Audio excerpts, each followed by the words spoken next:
Anyone who has watched a Steve Jobs keynote will tell you he is one of the most extraordinary speakers in corporate America. Who does the best job of that in the world? While most presenters simply convey information, Jobs inspires. I'm Carmine Gallo, and today I'll walk you through several key techniques that Steve Jobs uses to electrify his audience. They're elements you can adopt in your very next presentation. Welcome to Macworld 2008. We've got some great stuff for you. There's clearly something in the air today. With those words, Jobs opened Macworld 2008, setting the theme for his presentation and hinting at the major announcement of the day, the launch of the ultra-thin MacBook Air. Whether it's a new notebook or the iPhone, Jobs unveils a single headline that sets the theme. Today, Apple is going to reinvent the phone.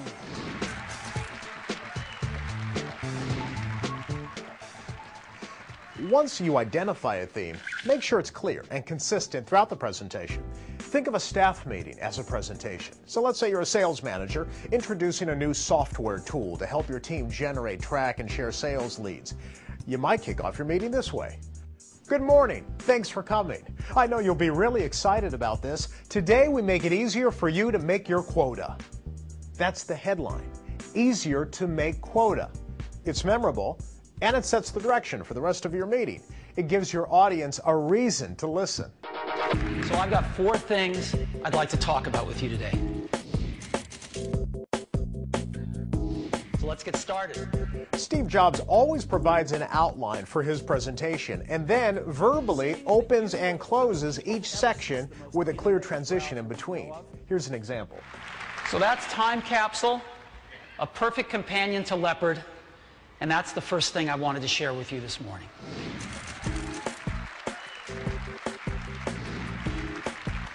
The point is, make it easy for your listeners to follow your story.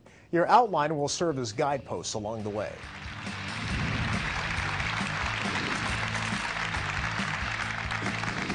You'll also notice that during his presentations, Jobs uses words like extraordinary, amazing, and cool.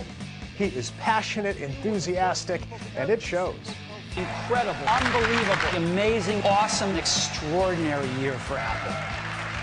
You know, your audience wants to be wowed, not put to sleep. Too many people fall into this presentation mode. It's stiff, it's formal, it lacks pizzazz. We, your listeners, are giving you permission to have fun and to be excited about your company, your product, or your service. If you're not passionate about it, we're not going to be.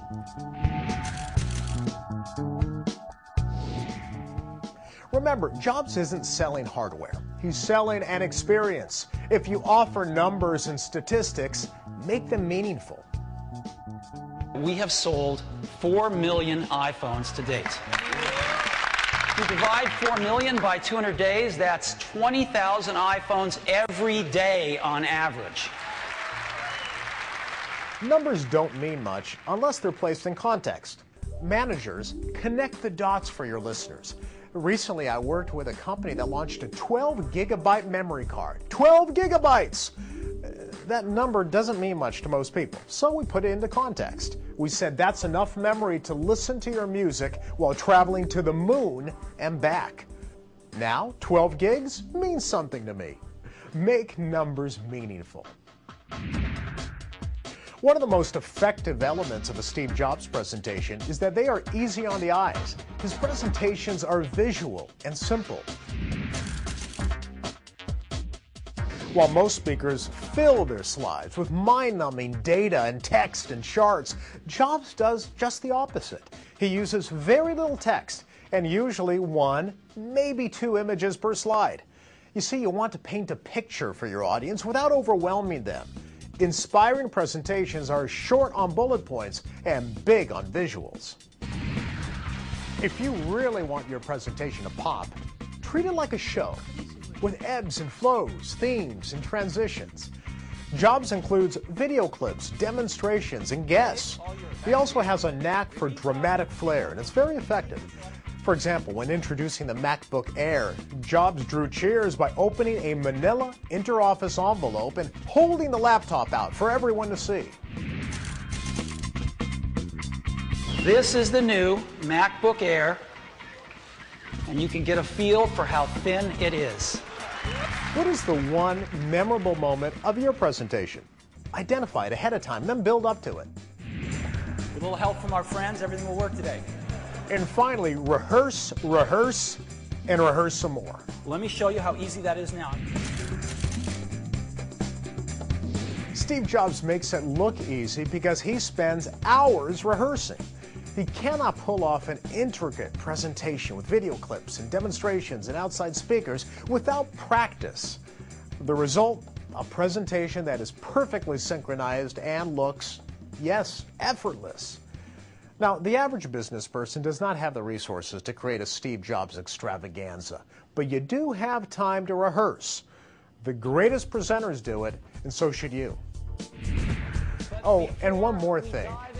At the end of most presentations, Jobs adds to the drama by saying, "And one more thing." One last thing. He then adds a new product or a feature, sometimes just introduces a band. This not only heightens the excitement, it also leaves your audience feeling they've been given an added bonus. The point is, Steve Jobs approaches each presentation as an event, a production with a strong opening, product demonstrations in the middle, and a strong conclusion. And yes, even an encore, that one more thing. I wish you a dazzling presentation. For more information, go to bnet.com.